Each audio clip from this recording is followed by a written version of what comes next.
Welcome to 3 Count Commentaries. This is your host, MagMongoSlade. Today, we're going to talk about TNA, no surrender. TNA may not surrender, but I do. I surrender. I threw in the towel.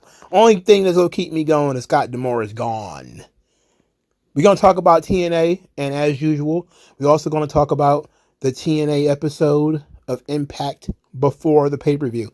So it's going to be the February 22nd episode of TNA Impact and No Surrender smushed together in one enjoyable package. Let's get into this thing. First, let's start with news and notes. The locker room decided they were going to have a conversation with the audience before TNA No Surrender. And Eric Young basically was flanked by the entire locker room. Babyface, heels alike, everybody's out there. And he was going to do a speech. So Eric Young's speech was basically about change. And that nothing is guaranteed. And the only thing you could do is adapt. And everybody who makes this place still go. People love this place. And despite what other people think, this thing is still thriving. But they've got some grief. And you can either go along and become lost like the person that you lost. Or you can move forward, and we're going to move forward because it's necessary, and that's what they, meaning Scott D'Amore, would want. And he says that he wants the company to be seen, to be respected, and to be loved. And people who want TNA to surrender, there will be no surrender. Again, like I said, TNA might not surrender, but I do. I'm seeing what they're doing here, and I'm not liking it. Not a big fan at all, really, if we're being quite honest, sir. But Eric Young is a locker room leader now. That's the sense I'm getting. But that's fine. He's one of the longer tenured guys. And it's nice to know that after they spent the entire week sending letters to Anthem and strategically doing hourglasses, like they're going to do something, everybody's got the hourglass on their Twitter account. And I'm like, what is going on here? I'm thinking for a second, like, are they about to form some kind of union or something? Like, what are they doing? And they just came out here and try to show a united front to the audience, which is fine. I'm guessing this Anthony Chacon guy has not done anything yet, and he might start doing stuff later on. We don't know, but he ain't done anything yet. Ultimately, though, the speech was fine. It was for the audience. I don't know if we were supposed to see it, but Fightful had it up on their website, and we ended up seeing it. So that was fine. Now let's get into the regular notes. Regular notes. Your boy Dave Meltzer made an absolute fool out of himself. He went on his show and said that Tommy Dreamer was the new head of creative for TNA. And I said, that's a disaster. Tommy Dreamer sucks. But then I thought about it, and I was like, wait a minute. That don't sound right. And then Tommy Dreamer came out and said that it wasn't true. He was helping to write the shows before, and he's still helping to write the shows. But it's not just him. It's himself and Delirious and a couple of other people. And, just because Scott D'Amore is gone doesn't mean that anybody has moved positions. That everybody is still doing what they do. And I still say, like, man, no wonder the creative sucks, because Tommy Dreamer's on it. But thankfully, he's not the head of creative. And, of course, this ended up exposing Dave Meltzer, because people still have faith in him that he might know something. And he was wrong about this. So he's been having a bad week, Dave Meltzer has. But he got this wrong. Tommy Dreamer is not the head of creative. He's on the team, but he's not the head of creative. He being Dave Meltzer, also put out a statement shortly after No Surrender came on, I think, or maybe after it was over, that Scott D'Amore tried to purchase TNA for $10 million. That a group that was headed by Scott D'Amore valuated that TNA was worth somewhere between $7 and $12 million. And he went to Anthem and said, I want to buy it for $10 million, please. Like Bart Simpson when he tried to buy Bone Storm. I would like to buy Bone Storm, please. Here is $10 million, Mr. Asper. I would like to buy your wrestling show. And then apparently Anthem told him no, made no counter offer, and didn't really talk about it, and then proceeded to fire him. Okay, I don't know if I believe this. I'm still waiting for Scott D'Amore to say something about whether he attempted to buy the product or not. The question, of course, has been, what is he going to buy? He's going to buy the name, the rings, and all that kind of stuff. What about the tape library? The tape library has got to be worth something.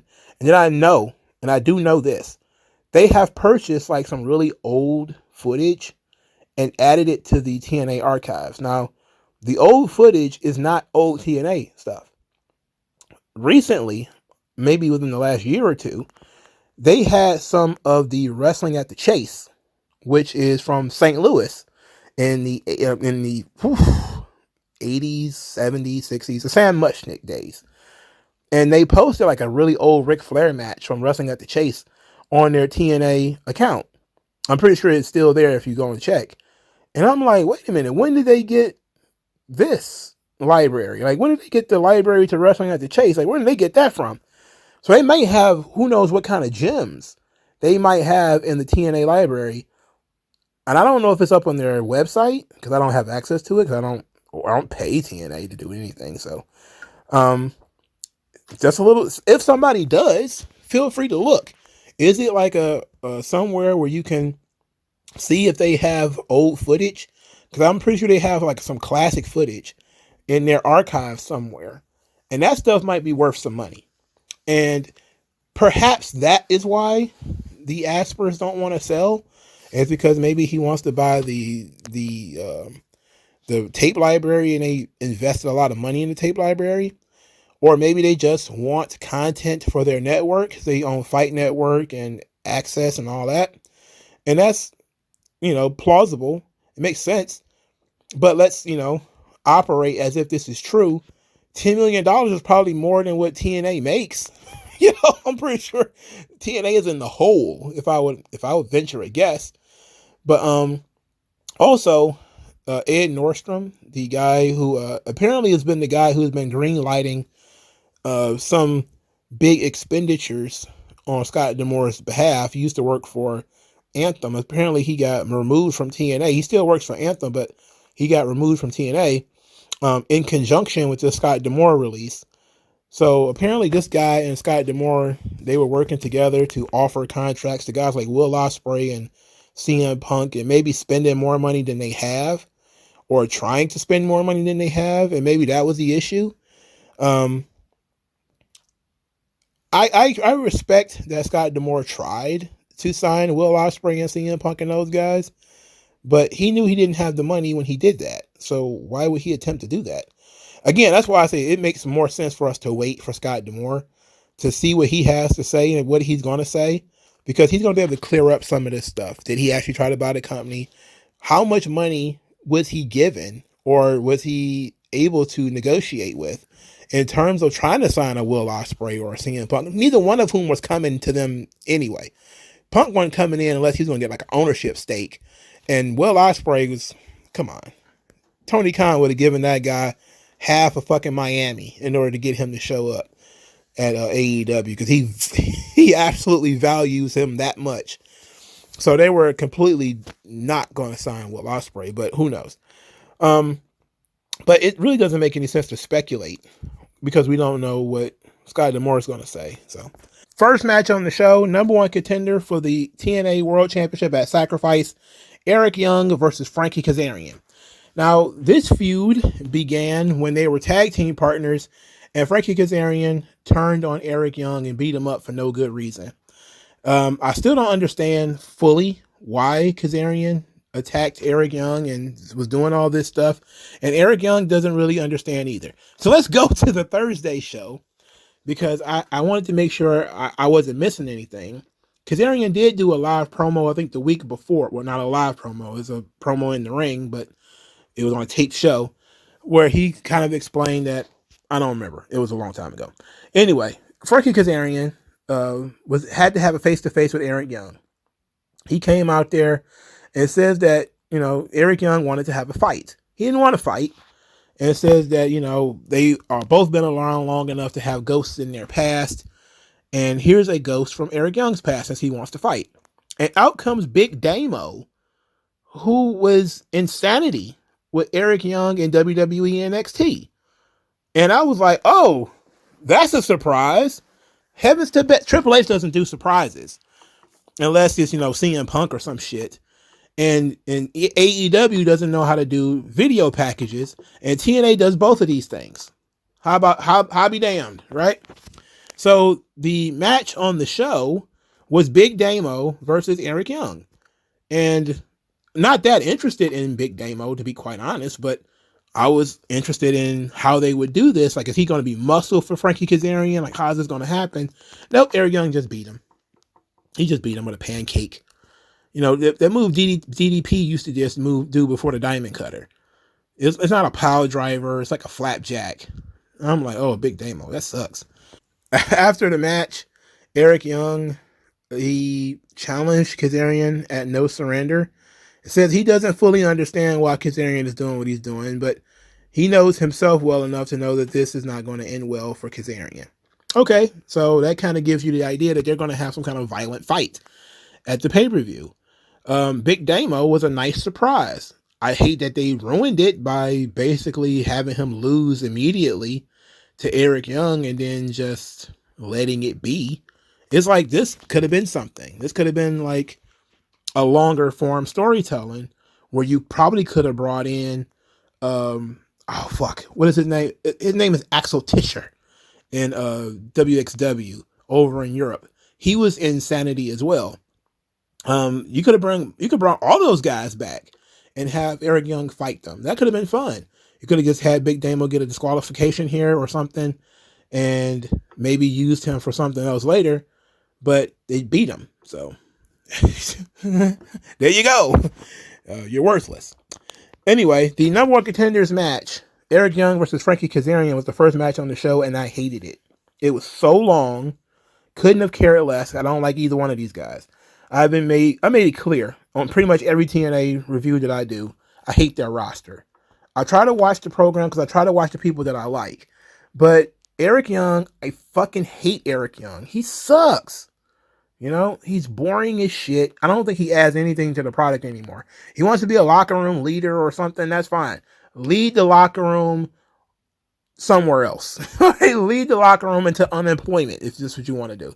And let Kazarian follow you. He's just another guy who's been around for 20 years.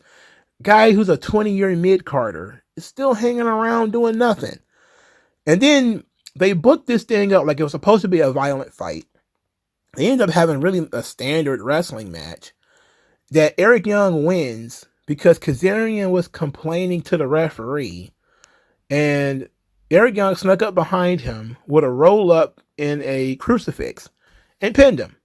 So he stole the match, essentially. And I just like, this sucks. Let's move on very quickly. So now Eric Young, who blows chunks, by the way, is going to be main eventing another pay-per-view for TNA. And I'm like, are you trying to figure out why you're in the doldrums? Because this is why you're in the doldrums. Fucking guys like Moose, Kaz, and Eric Young being your top guys. This sucks. I don't know what more to say. I go on this rant every goddamn time I watch TNA, don't I? I'm repeating myself. Let's move on. Grizzled Young Veterans. Apparently the grit your teeth isn't a Grizzled Young Veterans thing. It's a British thing. Because I've seen a lot of British guys say this. When you see me come and grit your teeth. And I'm thinking, I thought they came up with this. I thought they was creative enough to come up with this on their own. But they're not. Apparently they got this from somebody else. That's unfortunate. Very unfortunate for UK FTR. Anyway, they've been doing a best of 3 series with Austin Bay Club, or ABC. The Grizzled Young Vets won the first match. ABC won the second match. And they won the third match. So ABC defeated the Grizzled Young Veterans. A very solid tag team match. One of the better matches on the card, to be quite honest. I'm not really a huge fan of Grizzled Young Vets. I was pretty clear that I didn't care about them in WWE. I liked them in NXT UK because they interacted with the crowd very well. And the energy from the crowd made it cool. But then when they came over to NXT, they couldn't get over. And because they couldn't get over, they just had matches. And they were boring. And you're like, ugh, this sucks. You would think that in a different environment, maybe, and the TNA environment is helping, you know. So even though they are two dry crumpets, it's better because the crowd actually appreciates them more. They're not a WWE crowd who don't give a fuck about these guys. You know, people actually do like them. And so the best of three series I think was pretty good. It would have been nice if they'd have mixed it up a little bit. And I think it all happened too quick. There's 4 weeks in a month, and these guys had matches each week. So it was like, well, you could have spaced them out a little bit, you know, like smashing these things all together like this makes me feel like maybe the Grizzly Young Vets aren't going to be hanging around for very long. Also, usually TNA, the first thing they do is put like the belts on the guys as soon as they get there. So for the Grizzly Young Vets to have a tag team championship match when they first got there and they lost, and then to have another championship match that they don't win, makes me think that they're not going to stick around, but I don't see where else where they would go. They already got a FTR in AEW. Why do they need UK FTR? But this was a solid enough match. I always liked the Doomsday device that the Grizzly Young Vets do. They do a Doomsday device where basically they do like a tope suicida and you get clothesline and you fall on the floor. That's pretty cool. Always liked that spot. And they did that. That was fun. Anyway, James Drake gets pinned with the folds, which is the finish for Ace Austin. ABC also cheated by using the towel, so maybe they'll do something where this thing will continue. So the Rascals, who should be a bigger part of this company, and they're not, especially since they've been around for a long time. You'd think that guys like them and Ace Austin and Chris Bay, who've been there forever, will actually get to move up the card, but nope. Anyway, they defeated Speedball Mike Bailey and Trent Seven on the pre-show.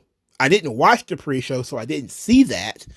But I did see that Trent Seven lost to Steve Macklin on the episode of TNA Impact, and it took forever for that match to end, for God's sake.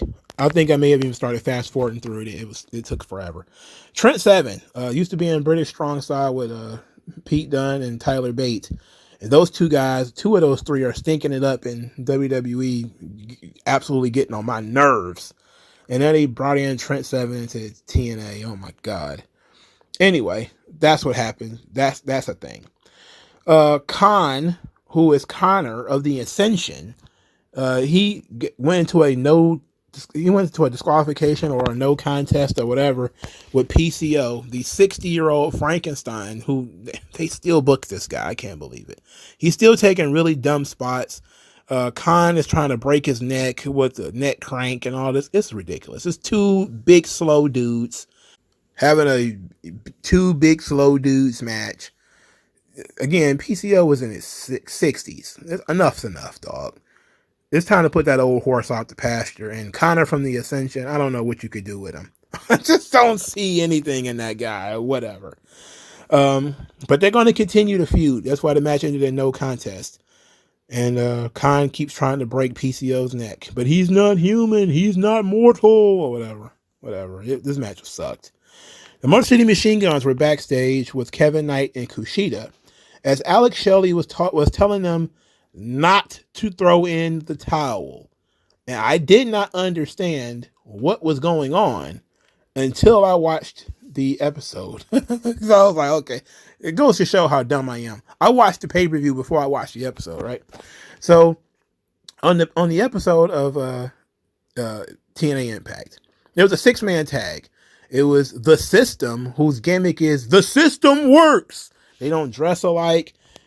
I don't know what the system means. It has no meaning whatsoever at all. It's just The System Works. I'm like, ugh. No God. Anyway, they defeated Kushida, Kevin Knight, and Alex Shelley. Kevin Knight's an incredibly athletic young man. I think he's very young. So you think he's like 19, 20 or something like that. Or in that age range. You're probably no older than 25. Very athletic. And they had a tag team match on the pre-show that I also did not watch. It was Kevin Knight and Kushida versus Brian Myers and Eddie Edwards. I praise God I missed that. Because if I had to watch Brian Myers, I was going to put myself out of my own misery. All right. But thank God I missed it. Anyway, Moose and Alex Shelley, they've been having issues. Of course, Moose defeated Alex Shelley to win the title. they decided they were going to have a very special kind of match here in which Moose and Alex Shelley would have a match that the only way you can win is if somebody else threw in the towel. So I'm like, it's called a no surrender match. So you have to beat your opponent so badly that his second throws in the towel. That's the point of the match. He cannot submit. He can only, I guess, encourage for the towel to be thrown in. And I'm like, that's interesting. Okay, that's interesting. The match is no disqualification, with the exception that the seconds cannot touch the opponent. So Kushida is at ringside. Kevin Knight's there too, but Kushida has a towel. They are not allowed to touch the other opponent. That's a disqualification. But if you hit a guy with a weapon, that's not a disqualification. I don't know. Whatever. Okay. I don't think it's one of these half-baked TNA ideas. Okay. Which is classic TNA, is to half-bake an idea. So they're trying to make something to make this match special. All right. So back to the pay-per-view. Motor City Machine Guns is there because Chris Sabin is there. And you would think Chris Sabin would be the second for Alex Shelley, their tag team partners. But Alex Shelley is saying, no, I want you to focus on your championship match with Mustafa Ali.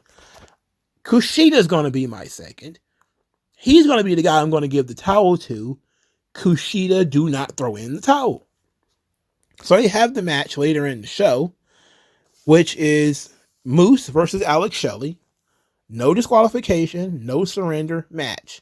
The only way to win is by the second throwing in the towel. So you have to beat your opponent bad enough for your second to throw in the towel. But if the second makes contact with the opponent, you're disqualified and you lose. And the championship can change hands on a loss. I went through this more than once because Jade, the announcer girl, the wife of Josh, I shouldn't call her a girl, she's a woman. Jade, the announcer woman, who is the wife of Josh Alexander, she forgot what the rules were and stumbled through the introductions. Classic TNA. Okay? That's a LOL TNA moment of all time. All right. So she forgot what the rules are. So I'm trying to make sure everybody else understands the rules. The match was boring. It's Moose. It's Alex Shelley. I don't care about this. I didn't care about these guys at all. Moose ended up winning the match because Kushida threw in the towel, clearly. Now, why did Kushida throw in the towel? Because Moose wrapped one of his shoulders in chain and speared Alex Shelley. And then he threatened to do it again. And then Kushida felt bad for Alex Shelley because Alex Shelley was getting his ass kicked. And he was like, he just threw in the towel. And Alex Shelley was pissed that Kushida threw in the towel. And then Moose speared him with the chain anyway. Because he's a heel. He's a bad guy. The system works. Whatever. I don't know, man. This was terrible. This is terrible. Alex Shelley. Been around for 20 years. At least he moved up the card. But come on. Enough's enough. Enough's enough. This sucks. I know people like Moose. I don't like Moose. Moose is boring. And I think this is proof positive that Moose and Shelley and Eddie Edwards and all these guys are desperately clinging on to these spots in TNA. It's time for something new. I've said that before already. But it was an interesting concept, at least. I'm not going to, destroy them for trying to do something different. But I don't know. They probably should work on that. Come up with something else, We've seen submission matches before where, you can throw in the towel, but to have a match where specifically they're going to throw in the towel, that's interesting. Because now you give the impetus for Alex Shelley to turn on Kushida and for them to feud in the future, I guess, or to have disagreements or issues. Whatever. I don't care. Moose won. MK Ultra defeated Decay to regain the tag team championships, the Knockouts tag team title. So they lost the tag team titles to Decay just to win them right back. What a shallow division this is.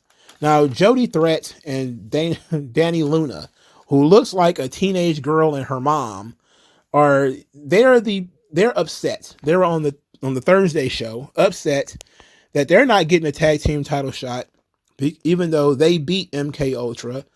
They beat them in singles matches, if I remember correctly. One of them beat Masha Slamovich. The other one beat Killer Kelly. And they feel like they should be at the top of the pile, but they're the good guys. They're the baby faces. They're willing to wait until this match is over, and then they'll just challenge the winners. So MK Ultra won the match. Masha Slamovich is tremendous. She is everything that WWE wants Shayna Baszler to be. She's ferocious. She's, she doesn't, not much on talking, like she can't talk a lot, but Masha Slamovich stuff, she looks wild. She looks vicious. I like her. And of course, Killer Kelly exudes sex. She's just super sexy. And so everything she does is pretty much sexy. And there was a sexy spot in this match too, with her and reversing her position with Rosemary. I'm like, oh Jesus. Anyway, Rosemary and Havoc, they're not going anywhere. I mean, they're just gonna, 14-time tag team champions. Nothing matters. MK Ultra wins. They then continue to attack Decay after the match, which led to Jody Threat and Danny Luna running out there to make the save. I mean, this tag team division couldn't drown an infant. It's that damn shallow. They need more teams. I know they take their pride on the women's division. They need to put some effort into it, for God's sake. Put some effort into this thing. But MK Ultra, I love them, so I'm okay with them winning. I don't dislike Decay. It's just that Decay's been around forever, and so has Rosemary. She's basically furniture in TNA at this point. Okay. Now, next match, Josh Alexander versus Simon Gotch. Now, this is a very interesting story here. So, since Josh Alexander's main event push, which has been within the last 3 years or so, it's been based off of Scott D'Amore seeing Josh Alexander at an indie show. He was so impressed with him that he signed him to TNA, and that's the reason why he's in TNA. They forgot to mention that his opponent that night was Simon Gotch. And so I'm like, okay, so that's interesting. It's an interesting story. I don't want to see Simon Gotch wrestle. If you've seen his chest, what the fuck is up with his chest? I know that's been a joke for a long time, but I hadn't seen him, the funny little mustache man. I haven't seen him in so long that's the first thing that jumped out at me. I was like, what the fuck is up with his chest? Oh, his chest like runny eggs. What's up with this? Why is his chest like he got hit in the chest with a cannonball? Why is that? It's worse than Kofi's chest. Jesus, it's worse than Scott Steiner's chest. What's going on with that? In any event, the storyline makes sense. Simon Gotch is in TNA because he felt left out. He was the opponent who pushed Josh Alexander to the limit. He should have gotten some kind of reward for it, and he didn't. So now he's coming to TNA to, get what he feels like he's earned. He feels like he's, been embarrassed by Josh Alexander, and he's better than Josh Alexander, so he's going to come to TNA and prove it. I don't know why it took him 3 years, but he's here now, so I guess that's all that matters. On the Thursday show, Simon Gotch defeated some guy named Jack Price, who was clearly a jobberello. Josh Alexander was on commentary. Simon Gotch won by submission with a bulldog choke, but he wouldn't let the guy go. He was choking the kid out, and Josh Alexander jumped on the ring apron and tried to confront and spook Simon Gotch. But apparently they had a no contact rule. They couldn't have contact with each other until this match happened. So it was just a way of building some heat. Now, Josh Alexander versus Simon Gotch on the pay-per-view was a long affair. And outside of that funny mustache, there's nothing much to Simon Gotch. That mustache makes him stand out. I'm not going to lie. I like the Mario mustache he's got going on there. It's funny. I popped every time I see it. I pop every time I think about the Vaudevillains because they had such an amazing entrance. But this was not my style. This was not for me. Josh Alexander wins with the C4 spike. I don't know where we go from here. I don't care. Josh Alexander ended up getting his contract renewed, extended by TNA. Apparently he did not want that. He wanted to play the field. He wanted to see what was going on in the free agent market. I didn't realize this until I looked it up, but he's 36 years old. Josh Alexander is 36. And he's stuck in TNA. You want to go do jobs in AEW? Be my guest. Scott D'Amore left. You want to leave too? I guess everybody gets a +1 in AEW. So maybe if Scott D'Amore gets hired to do something in AEW, he can get a couple of his wrestlers in. But it won't be Josh Alexander, because at first it was announced that he had re-signed with TNA. And then they took that tweet down and put that TNA extended their option on Josh Alexander. So apparently his contract expired on February the 14th, 2024. And they picked up the option that allows them to hold him for one more year. So he's going to be there until February 15th next year. And that's tough. That's real tough business. That's dirty game, dog. This guy, they know that guy wanted to leave. They fired his friend. They know he wanted to leave. And they're like, you know what? We're going to keep you. Not that we necessarily need him, but we're going to keep him. I'm telling you, if I was going to do something like fire a guy whose friends like half the roster, I let people go. I'm not even going to hold you up. Especially if they want to go, let them go. You're saving up a ton of roster space. You're saving up a ton of money so you can go get other people who are not going to be super loyal to one person. I don't understand why they keeping him. He's not. I don't know. I don't know what the thought process is. But I wouldn't have kept Josh Alexander knowing he didn't want to be there. I would have let him go. I mean, that's just me. All right, Giselle Shaw versus Jordynne Grace. So the storyline going into this match is that Gail Kim has taken a keen interest in Giselle Shaw since Giselle Shaw won the X Division thing, Ultimate X Knockouts version, and told Giselle Shaw, you can do this on your own. You don't need any help. You don't need the entourage. So Giselle Shaw has been going about getting members of her entourage kicked out of the company. First, Giselle Shaw got rid of Jay Vidal, which I rejoiced at that. Then Giselle Shaw attacked Savannah Evans, and I was like, okay, Savannah Evans is huge and not really all that mobile. She's young though, so maybe it's just, she's not trained very well. But Savannah Evans had lost to Jordynne Grace or something like that, and Giselle Shaw was like, that's it, and hit Savannah Evans in the head with the X or whatever. So then on the Thursday show, Giselle Shaw says that all the distractions are gone, and now Giselle Shaw is going to win the championship. Gail Kim congratulated Giselle Shaw and then said, your methods were kind of unprofessional. And Giselle Shaw says that I'm going to win this championship and I don't need help or advice. And then promptly went out there and lost to Jordynne Grace. Like, I'm not saying Giselle Shaw should have won. I'm just saying the build-up kind of made it seem like Giselle Shaw should have won. But Jordynne Grace winning, I'm fine with that. Jordynne Grace is probably one of the best knockouts in TNA history. She's stuck in this position, but, she's amazing. She's fantastic. Jordynne Grace wins the match with the Juggernaut driver. The Ash by Elegance was watching this at ringside, and Ash by Elegance, after like 3 months of build-up via vignettes, oh my God, an AEW fan is going to bust into hives because people were doing vignettes to build up somebody. Ash by Elegance actually made her debut on the Thursday show, defeating a young lady named Savannah Thorne, who was very, very skinny, who was clearly a jobber. Now, Ash by Elegance has a concierge, which is very special.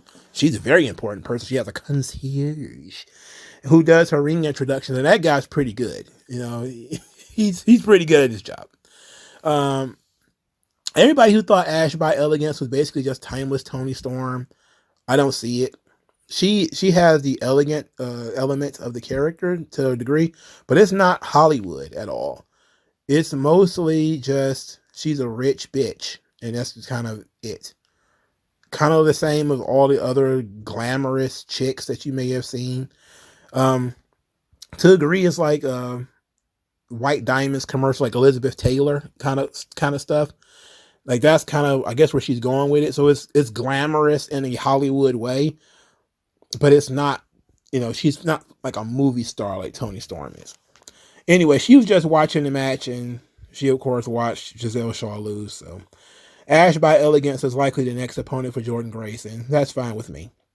The main event of the show was Mustafa Ali defeating Chris Sabin for the X Division Championship. Now, Chris Sabin, 10-time X Division champion. I roll my eyes every time I hear it.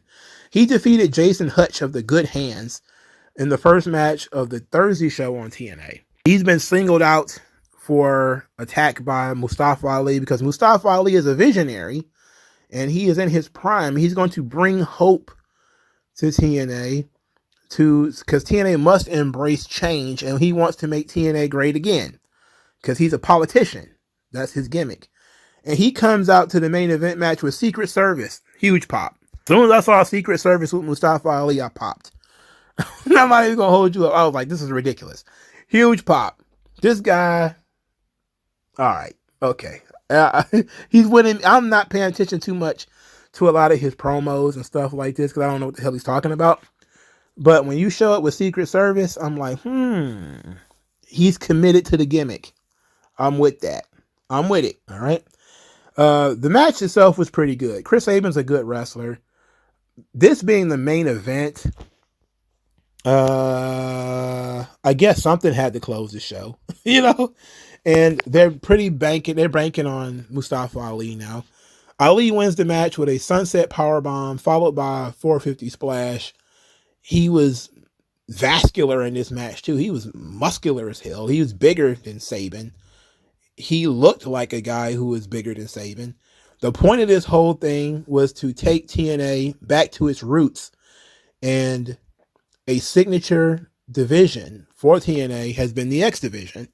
And the idea being that they needed to have a fresh blood in the X Division to move the division forward and to reestablish it as a main event division. And Mustafa Ali is that guy going forward. Cool. I like that. Is that going to be consistent? Because they've continued to take the belt off of people like Chris Sabin, to give it to guys like Mustafa Ali, to give it to guys like Leo Rush, and then they turn around and take it right back from him. And as long as we never go back to Chris Sabin and we keep moving forward to other guys like, Kevin Knight or somebody else, literally anybody else, where we can do fun stuff, this ought to be fine. But if it's going to end up back on Chris Sabin in 3 weeks, back on Chris Sabin in 2 months, back on Chris Sabin in 90 days, then all of this will be for naught. But if they're serious about making the X Division matter again, Chris Sabin should not see this belt probably ever again. He should either be permanently in tags or heavens to Betsy, move him up to the main event. But he should just be out of this division. Fuck off, Ali's always been a good wrestler. I've always had problems mostly with his attitude. But I've thrilled that he won this championship. I know a lot of fans, this is something that they wanted because they felt he was held down in WWE to such a degree that they're like, oh my God, finally, this guy's got something. And TNA is the place that gives him to him and gave him a main event in his first match. It's great. It's a classic TNA. A WWE guy who everybody feels is unappreciated comes in and wins a championship. It's classic TNA. And the crazy thing is, the humorous thing is because it's become a New Japan thing too. With Matt Riddle wins a TV championship in New Japan, and Dolph Ziggler, Nick Namath, government name Nick Namath. He won the global I don't know what that means, global. Like, how is you a global champion but not the world champion? I don't know. Isn't that the same thing? Like, if you're the universal champion, certainly you're the champion of one world, right? One world, so somewhere. A universe is made up of multiple worlds. So I'm guessing you're champion of one of those. And if you're a global champion, a globe is a world, right? So Nick Namath is a global champion. They're probably going to, I don't know if they're going to use that belt on TNA, but they might, you never know. So the WWE guys who left in the most recent cuts, a lot of them are champions now. They've moved on to bigger and better things, and I'm very proud of them. Mustafa Ali, I'm very glad that he's finally getting what he wanted. hopefully, other people start watching the show. Everybody who wanted free Ali, or whatever, are you gonna start watching TNA now that he's in it? That he main evented this show? Did you buy it, or did you just watch SmackDown like so many other people did? Ho ho ho ho!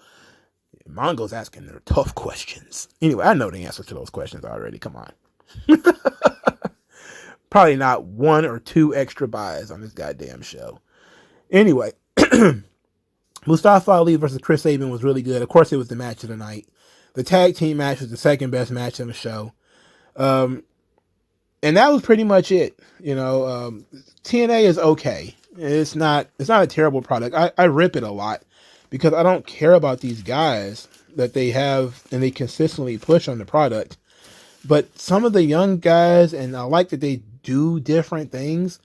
Like TNA is a different product than WWE, but it has a lot of the elements that WWE has that keeps people engaged, like video packages, like vignettes. So if you decide you're not going to watch the show, guess what?